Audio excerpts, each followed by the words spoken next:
वापस बोला पीछे से कि सर आप खुश नहीं हो। कह रहे नहीं नहीं बिल्कुल खुश हूं यार। तो सर आपकी एक्साइटमेंट दिख नहीं रही।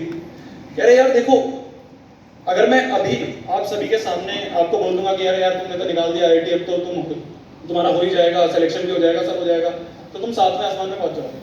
मैं तुम्हें चने की झाड़ पर नहीं चलाना चाहता इस समय, मैं तुम्हें ग्राउंड में रखना चाहता हूँ। सर गए, ऑब्वियस सी बात है, सब बच्चों ने बैठ के खूब बिचिंग करी। अरे इसके खुद नहीं आए होंगे तभी तुम्हारे पैसे बोल रहा है, इसकी खुद की आईआईटी नहीं निकली, हमें क्या समझाएगा ये। सबकी ऐसी बातें होने लगती है यार ये चिढ़ता है हमसे, ये सोच रहे हैं कि इसकी क्या, ये बच्चे क्या आईआईटी में जाएंगे, हमसे भी नहीं हो पाया, इनसे भी नहीं हो पाएगा, अपने बैठ के पैसे तो कमा रहे हैं। दूसरे हमारे केमिस्ट्री के टीचर है, केमिस्ट्री के टीचर ने आते ही पूछा किस किस की 10 CGPA आई है, सब खड़े हो गए, वाह अब तो सबकी आईआईटी निकल जाएगी। ये वाला टीचर सबका फेवरेट हो गया। मैंने बोला था ना, जो इंसान होता है वो प्रशंसा का भूखा होता है। ईगो पे अगर बात आ जाती है तो वो बंदा उसके लिए बुरा बन जाता है, वो बंदा उसके लिए बुरा बन जाता है। क्यों? क्योंकि उसने सच्चाई बोल दी।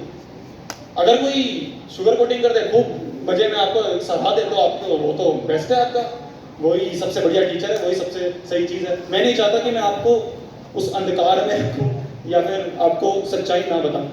सच्चाई ये है कि उसके बाद क्या हुआ कि हम घर भर कर फुल चौड़ में रिश्तेदारों को भी फोन कर करके बोल दिया कि 10 CGPA आई है। और फिर उसके बाद कुछ लोगों के तो जानबूझ के फोन नहीं उठाए कि इसके फोन थोड़ी देर बाद उठाऊंगा, 2 कॉल आने दो, 3 मिस कॉल आने दो, इसको भी देखना चाहिए कि मैं थोड़ा बड़ा आदमी बन चुका हूँ। तो चौड़ आ गई फुल 10वीं में सबके अंदर। थोड़े दिनों बाद हमारा ओरिएंटेशन सेशन हुआ, हमारे एक सर खड़े हुए थे HOD, उन्होंने कुछ पॉइंट्स लिखवाए कि ये गोल्डन पॉइंट्स है, इसको नोट कर लो। मैंने कहा इसलिए क्या बताएगा, मैं वही फालतू की 4 मोटिवेशनल लाइन लिखवा देगा, मैंने कुछ नोट नहीं करा। ये होता है घमंड, जो आएगा आपके अंदर भी जब आपके 10th का रिजल्ट आएगा। और यही घमंड की वजह से ना आपकी आगे की 11th 12th बर्बाद हो जाती है। जो कि 11th में मैं पहचान गया था, और थोड़ा सा 12th मेरी सही रह गई तो ये कॉलेज मिल गया, बट बच्चों की 11th 12th पूरी ऐसी जाती है। तो पॉइंट भी, आपको जब आप 10वीं में जाओगे तो उस घमंड को साइड में रख के, ठीक है अच्छा रिजल्ट आया, सेलिब्रेट करोगे, सेलिब्रेट करने के बाद ठीक है वापस हम ट्रैक पे आ गए और अपनी 11th को आगे कंटिन्यू रखना है। 11th में मेरा क्या रूटीन रहता था, हम ये सोचते थे, जैसे मैंने 9th का एग्जांपल दिया ना आप सभी को, कि 9th में भी मैंने सोचा मैं ट्यूशन नहीं लगाऊंगा, खुद पढ़ लूंगा। ऐसे ही मैंने 11th में सोचा कि यार जैसे 10th में पढ़ता हूँ वैसे ही पढ़ूंगा। सुबह अपने कोचिंग में गए, शाम को वापस आए, वापस आने के बाद नाश्ता वाश्ता करा, अपना खाना वाना खाया, दोस्तों के साथ बतिया लिए, मम्मी को फोन कर लिया, 2-3 घंटे मम्मी से बात कर ली, सो गए अपने 8-10 घंटे। सुबह उठ के देखा अच्छा सर ने होमवर्क भी दिया है, तो होमवर्क कर लेते हैं। होमवर्क के लिए भाई जो सर ने बोला है, एक शीट खोली जो सर ने क्वेश्चंस दिए हैं, एक जगह सर के नोट्स खोले, एक रफ कॉपी खोली, देखा भाई पहला क्वेश्चन, अच्छा सर ने ऐसा करवाया ठीक है, सेम टाइप किया। अगर सर ने क्वेश्चन दिया नंबर 2 जो कि सर ने नोट्स में नहीं करवा रखा है, अरे यार कैसा पागल टीचर है, ऐसा होमवर्क दे दिया जो हमसे हो ही नहीं पाएगा, खुद ने नहीं करवाया तो हम कैसे कर लेंगे। ये एटीट्यूड था, क्योंकि 10th में ये होता है ना, कुछ गिने चुने चैप्टर है, उन्हीं चैप्टर में से घूम कर आके क्वेश्चन आने वाले हैं। अगर हमें कुछ चीज नहीं समझ में आती हम रट लेते हैं कि आंसर लिख के आ जाएंगे सेम टू सेम, यही क्वेश्चन आने वाले हैं। एक 10th में जो हमारा 10th तक वर्ड रहता है कि एनसीईआरटी से ही तो पेपर आया है। मैं सबसे पूछता हूँ जब भी मैं एग्जामिनेशन लेने जाता हूँ कि क्या आपका जो पेपर है वो एनसीईआरटी से आया, बाहर से आया? सब अरे एनसीईआरटी से आया है, ऐसा कोई दिक्कत नहीं थी। ये एनसीईआरटी से आया है या बुक से आया है, ये वर्ड आपके 11th में नहीं रहेगा। 11th के पहले महीने में आप इतने क्वेश्चंस कर लोगे जितने आपने पहली से 10वीं तक नहीं करे होंगे। इतने क्वेश्चंस आप पहली 1 महीने में कर लोगे। मैं डरा नहीं रहा हूँ, मैं अवेयर कर रहा हूँ। ये नहीं कि भैया कोई बात नहीं 10th के बाद पॉलिटेक्निक कर लेता हूँ, ये नहीं बोल रहा मैं ये बोलना चाह रहा हूँ कि ये चेंज होता है, ये ट्रांजिशन होता है 10th से 11th में जाने में, तो इसके लिए हमें रेडी रहना है। तो जब मैं आपको बता रहा था कि मेरा रूटीन ये था कि सुबह उठे, होमवर्क देखा कि ये वाला सवाल सर ने नहीं करवाया तो छोड़ दिया, ये वाला सवाल नहीं कर रहा, गुस्से में कि खुद ने तो करवाया नहीं, हमें होमवर्क दे दिया। तीसरा सवाल करवाया तो उसको टीप दिया, वैसे ही थोड़ी बहुत वैल्यू चेंज है तो वैसे ही जो सॉल्यूशन का पैटर्न है उसमें चेप के हो गया। आपको आपकी 11वीं में ना एक वर्ड होता है कॉन्सेप्ट, उस पर ध्यान देना। सवाल वैसे ही होंगे जैसे नोट्स में लिखवाए हैं, थोड़ा सा पूछने का तरीका अलग हो जाएगा। आपके जो नोट्स होते हैं ना, नोट्स एक वर्ड, जब मैं यूट्यूब पे आया था ना तो 10th के लिए कोई नोट्स नहीं देता था, तो मैंने सोचा यार शायद ये एक बहुत बड़ा रीजन है बच्चों का 11th में नोट्स को सीरियस ना लेने का, क्योंकि 10th में किसी को पता ही नहीं होता, हमें भी नहीं पता था नोट्स वर्ड कुछ होता है। मैंने सोचा कॉपी में मैडम 10 सवाल लिखवाती है, 10 में से एक सवाल आना है, रट के चले जाएंगे। मैंने कहा नहीं यार ऐसा करता हूँ, थोड़ी बहुत ऑडियंस हो गई है, थोड़े बहुत बच्चे अपने साथ कनेक्ट हो गए हैं, ऐसा करता हूँ इनको नोट्स देना शुरू करता हूँ, जिससे कि ये 10th में ही थोड़ा बहुत नोट्स के बारे में जान लें कि नोट्स कैसे बनाने होते हैं, क्या क्या चीज़ें ऐड करनी होती है, हिंदी में लिखना होता है।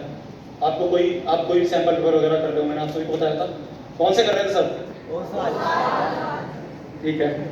तो मैंने आप सभी को ओसवाल के बताए थे, आपने वो सैंपल पेपर कर रहे हो, साथ ही साथ आपको उसमें से कोई अच्छा सवाल लगा वो आप नोट्स में डाल रहे हो। इससे क्या होगा कि आप एक एक्सटेंसिव नोट्स बनाना सीख जाओगे। अब जब आपने नोट्स बनाना सीख लिया तो आप 11th में जो बच्चे और 90% बर्बाद होने वाले थे, आप शायद 60% बर्बाद हो, 50% हो। बर्बाद तो सब हो गए, थोड़ा बहुत झटका सबको लगेगा, पर वो झटका कम करने के लिए मैंने आपको 10th में ही नोट्स बनाने का एक कॉन्सेप्ट इंट्रोड्यूस करा। इससे क्या हुआ कि हमें नोट्स के बारे में पता चला। वो नोट्स जो है ना वो ब्रह्मास्त्र है। अगर सर ने सिर्फ 5 सवाल करवाया है ना नोट्स में, आप किसी भी कोचिंग में जाओगे, आप स्कूल में पढ़ोगे, कहीं से कुछ भी पढ़ोगे, जो टीचर आपको 5 सवाल अगर नोट्स में करवाएगा तो वो 5 सवाल जो है ना आपको टिप्स पे होने चाहिए। आपको ये पता होना चाहिए कि यार पहले सवाल और तीसरे सवाल में क्या अंतर था, सर ने ये वाला फॉर्मूला सिर्फ पहले में क्यों रखा, तीसरे में क्यों नहीं रखा, ये आपको पता होना चाहिए। ये आपको नोट्स में लिखना है कि सर ने जो 5 सवाल करवाए हैं ना, इन 5 सवाल में से पहले सवाल में ये फॉर्मूला यूज हो रहा है क्योंकि इसमें ये पूछा गया है, दूसरे में ये नहीं पूछा गया है इसलिए ये फॉर्मूला यूज होगा। ऐसे कॉन्सेप्ट हमें दिमाग में रखने हैं, ऐसे हमें अपने नोट्स बनाने हैं और नोट्स को ऐसे रट लेना है कि आपको अगर नींद में भी कोई पूछ रहा है ना तो आपको पता हो कि 4th जो आपको क्वेश्चन आपको बताया जा रहा है वो आपके नोट्स के 4थे पेज पे लिखा है नीचे। इस तरह से रट लेना है। नोट्स को तो मैं बिल्कुल कहूंगा रट लेना है, रटना मैं बिल्कुल प्रेफर नहीं करता, नोट्स को ऐसे घोट लेना। मैं आपको बताता हूँ एक और इंसिडेंट। कोटा में मतलब एक टाइम ऐसा आ गया था कि मैं काफ़ी डिप्रेशन थोड़ा फेज में चला गया था, नंबर नहीं आता था टेस्ट में, काफ़ी दिवाली रक्षाबंधन के ही टाइम की बात थी। तो क्या हुआ कि जब रक्षाबंधन का टाइम आया तो उस समय थोड़ा सा डिप्रेशन में था मैं, तो मैंने यही चीज़ अपनानी शुरू करी कि यार नोट्स को रटता हूँ, हार्डवर्क करना सीखता हूँ कैसे होता है, देखता हूँ कैसे। लोगों ने बहुत मजाक उड़ाया, जितने बच्चे थे कहते थे तू हार्डवर्क कर रहा है, स्मार्ट वर्क कर रहा था। मैं कहता था बता दे भाई स्मार्ट वर्क क्या होता है, वो नहीं बताएगा वो, क्योंकि वो तो उसको ही पता है। तो मैंने कहा ठीक है भाई तो स्मार्ट वर्क कर, मैं हार्ड वर्क कर लूंगा, धीरे धीरे शायद पता चल जाए। तो मैंने नोट्स को रटना शुरू कर दिया, वो मेरे को बहुत हेल्प करा, क्योंकि नोट्स में ऐसी पावर है कि आपकी जो शीट या मॉड्यूल या आपकी कोई टेक्स्ट बुक जो आपको स्कूल प्रोवाइड कर रहा है वो आप करने जाओगे तो आपके सारे सवाल हो जाएंगे। 10th में हम इतनी इंपॉर्टेंस नहीं देते, मैं बार बार इसलिए बोल रहा हूँ कि आपको नोट्स घोट रखे हों। तो मेरी मम्मी ने क्या हुआ, एक बार सुबह सुबह फोन करा कि शोभित उठ जा। मैंने कहा मम्मी एक्स की वैल्यू उसमें 5 रख देना, एक्स की वैल्यू 5 रख देना, सवाल हो जाएगा। क्यों? क्योंकि उस समय ऐसे डिप्रेशन में ऐसे रट रहा था मैं सब चीज को कि मेरे को हर जगह बस सवाल ही दिख रहे थे। हम बैठे हुए टॉयलेट में, मैं बस सवाल ही सोचे जा रहा हूँ यार ये वाला सवाल ऐसे क्यों हो गया, नहीं नहीं ऐसे नहीं होना चाहिए था, ये होना चाहिए था, एक्स की वैल्यू यहाँ पे रख देंगे। मेरी टाइल लगी हुई थी, मार्कर रख रखा था मैंने, मार्कर से टाइल्स पे लिखना शुरू कर दिया। पागलों की तरह। ये मैं चीज आपको इसलिए नहीं बता रहा हूँ कि मैं बताना चाह रहा हूँ मैं बहुत महान था, कुछ नहीं था, ज्ञान भी बहुत बर्बाद थी। मैं ये बताना चाह रहा हूँ कि मेहनत करना आपको सीखना है, ये पहली चीज है 11वीं की। दूसरी चीज आपको नोट्स पता होने चाहिए कैसे बनाने हैं, इसके ऊपर डेडिकेटेड एक वीडियो बना रखी है, यहाँ पे मैं अच्छी तरह आपको नहीं बता पाऊंगा बट आप वो देख सकते हो।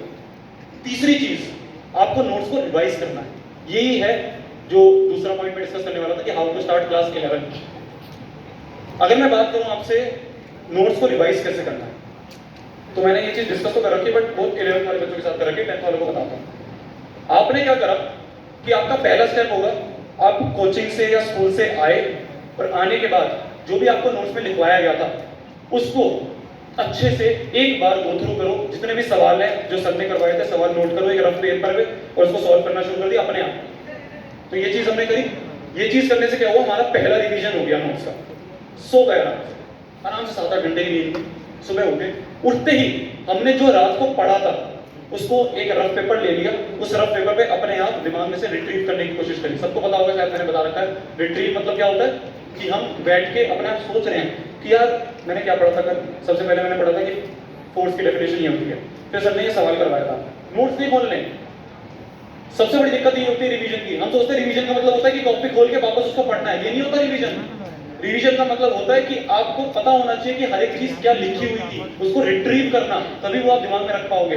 आप कुछ ऐसा होता होगा कि टेस्ट में कोई सवाल आ गया और वो सवाल आपसे हो गया, अगले टेस्ट में मान लो वो वापस सवाल आ गया तो आपको आंसर रटा हुआ, आप सीधा टिक कर दोगे। ऐसा होता है कुछ बच्चों के साथ, जो 11th वाले वो रिलेट कर पा रहे होंगे अपनी जेईई और नीट वाले जो बच्चे।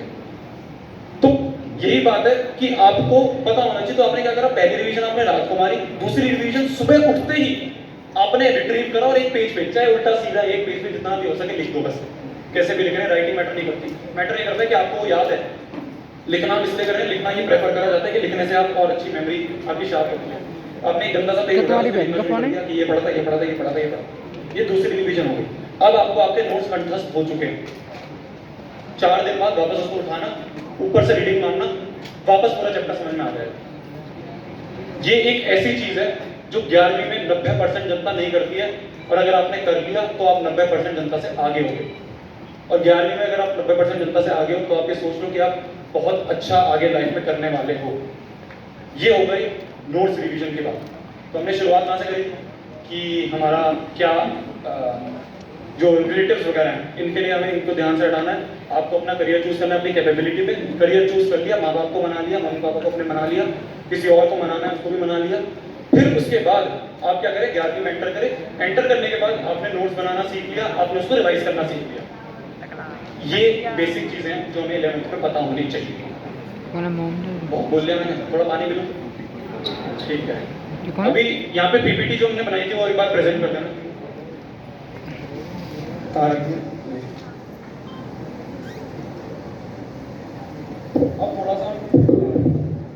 थोड़ा सा हम आपकी जो स्ट्रीम्स वगैरह उसके बारे में हम डिस्कस करते हैं। एक सेकंड,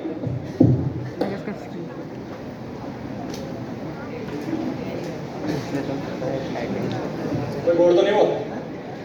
पक्का लिख रहा होगा यार, भैया ने तो बोला था कि वीडियो के अलावा कुछ कुछ होगा, कुछ अलग दिखा। स्टैंड अप कॉमेडी मैंने थोड़ी सी करने की कोशिश करी। तो 11th में करी थी, शायद आपने देखा हो चैनल पे। किसी ने देखी है? चैनल पे मैंने डाल रखी है स्टैंड अप कॉमेडी।